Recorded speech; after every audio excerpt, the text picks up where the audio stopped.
Shalom, damai sejahtera bagi kita semua. Semoga kita tetap kuat dalam Tuhan dan tidak menjadi lemah iman kita oleh karena tekanan dunia. Percayalah bahwa Allah akan menguatkan kita dan meneguhkan iman kita. Baik, kita akan masuk pada bagian kedua kitab Kejadian pasal 12 yang menceritakan Abram melakukan tepat seperti yang Allah perintahkan untuk pergi meninggalkan tanah kelahirannya dan pergi ke tempat yang Allah tunjukkan.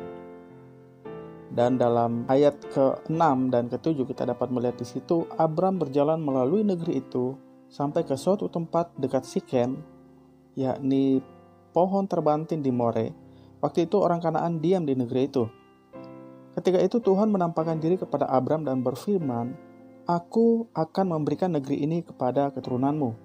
Maka didirikannya di situ mezbah bagi Tuhan yang telah menampakkan diri kepadanya. Jadi negeri yang Allah tunjukkan untuk Abram tinggali adalah Kanaan.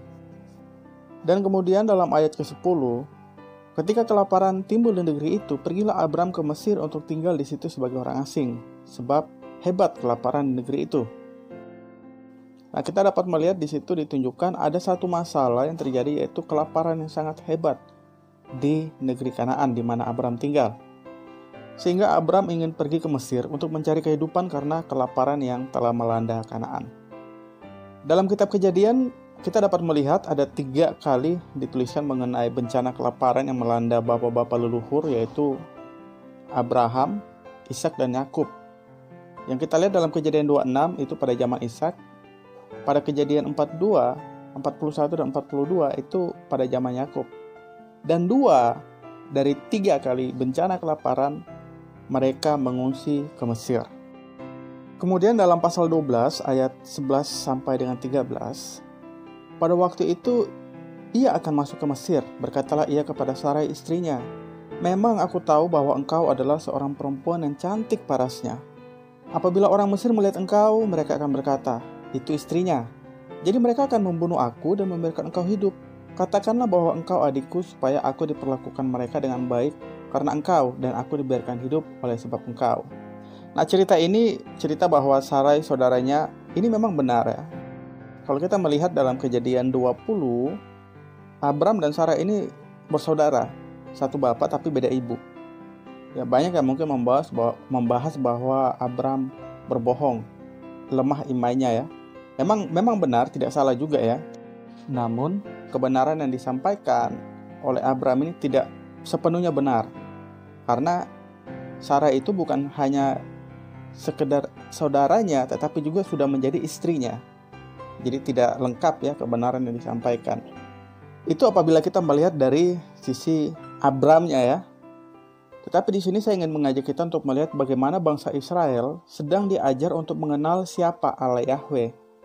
Siapa Allah yang dari leluhur mereka, yang dari cerita Abram ini dituliskan, bagaimana Allah bertindak dalam kehidupan Abram. Itu sebabnya sekali lagi kita harus melihat kitab Kejadian ini melalui perspektif orang Israel, yang mana kitab ini memang dituliskan untuk mereka dalam mempelajari bagaimana menjadi umat Allah. Dan khusus untuk kitab Kejadian, ini dituliskan mengenai riwayat bangsa mereka dan riwayat leluhur mereka. Meskipun nanti akan ada prinsip-prinsip pengajaran Alkitab yang bisa kita ambil dan terapkan dalam kehidupan kita saat ini, selain daripada janji-janji Allah secara universal yang dinyatakan bagi kita di dalam Tuhan Yesus Kristus. Nah, bagi orang Israel, pasal 12 ini terlihat cerita yang sama juga yang terjadi pada Ishak dan Yakub. Dari ayat 14 sampai ayat 20 dalam pasal 12, itu ada 5 kesamaan yang memang terjadi, pola yang sama. Yang terjadi bukan hanya pada zaman Abram, tetapi pada zaman Ishak dan juga terjadi pada zaman Yakub.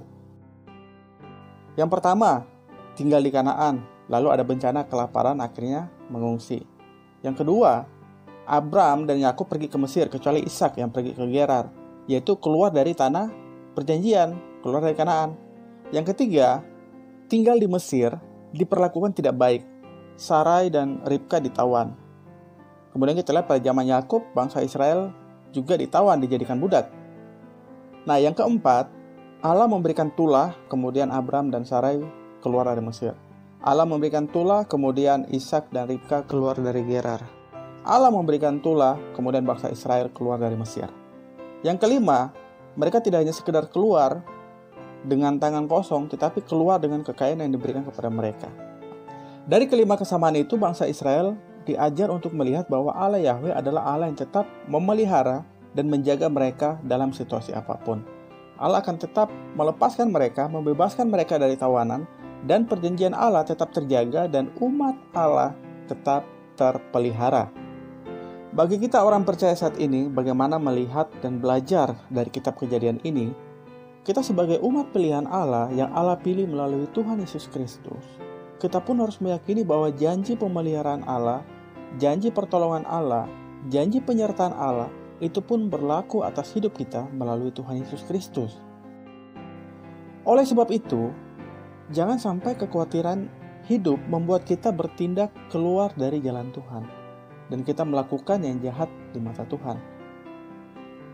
Karena perjanjian yang Allah berikan kepada kita melalui Tuhan Yesus Kristus, yaitu janji keselamatan, janji hidup kekal, janji pemeliharaan Tuhan, inilah yang harus kita imani dalam menjalani hidup kita sebagai anak-anak Tuhan, sebagai orang percaya. Memang tekanan hidup, beban hidup, permasalahan, itu pasti akan selalu datang silih berganti selama kita hidup di dunia. Namun, perjanjian Allah kepada kita melalui Tuhan Yesus Kristus adalah ya dan amin. Dalam 1 Petrus 4 ayat 16, tetapi jika ia menderita sebagai orang Kristen, maka janganlah ia malu, melainkan hendaklah ia memuliakan Allah dalam nama Kristus itu. Saudara, jangan kita heran apabila kita melihat orang Kristen dalam tekanan. Apabila kita melihat orang Kristen diperlakukan tidak adil. Jangan heran karena itulah yang dituliskan Alkitab bahwa selama kita hidup di dunia, pencobaan hidup itu selalu berusaha menjatuhkan iman kita. Lalu bagaimana kita menyikapi setiap permasalahan, setiap tekanan hidup, setiap penderitaan yang datang pada kita? Rasul Petrus menuliskan dalam surat 1 Petrus pasal 5 ayat 6-9, karena itu rendahkanlah dirimu di bawah tangan Tuhan yang kuat, supaya kamu ditinggikannya pada waktunya. Serahkanlah segala kekhawatiranmu kepadanya, sebab Ia yang memelihara kamu. Sadarlah dan berjaga-jagalah.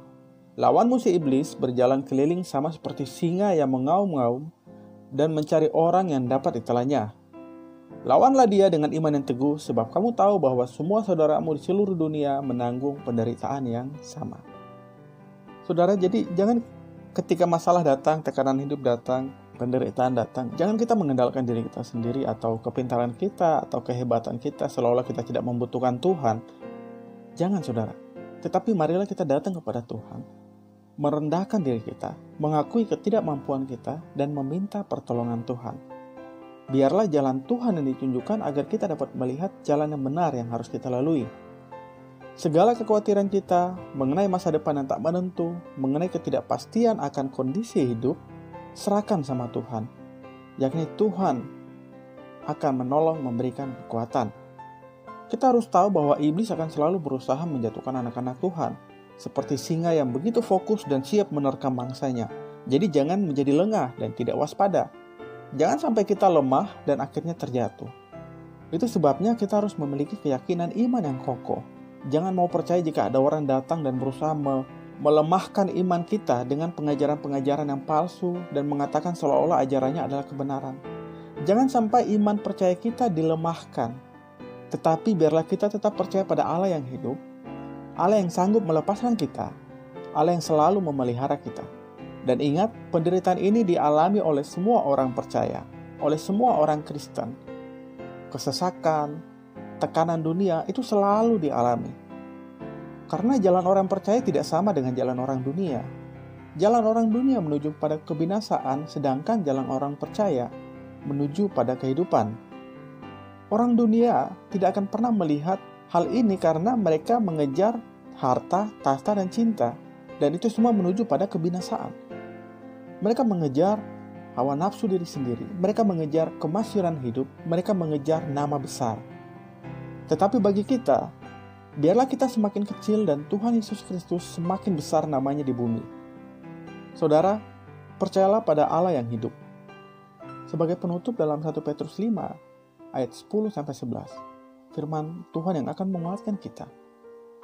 Dan Allah, sumber segala kasih karunia, yang telah memanggil kamu dalam Kristus kepada kemuliaannya yang kekal, akan melengkapi, meneguhkan, menguatkan, dan mengokohkan kamu sesudah kamu menderita seketika lamanya. Ialah yang mempunyai kuasa sampai selama-lamanya. Amin.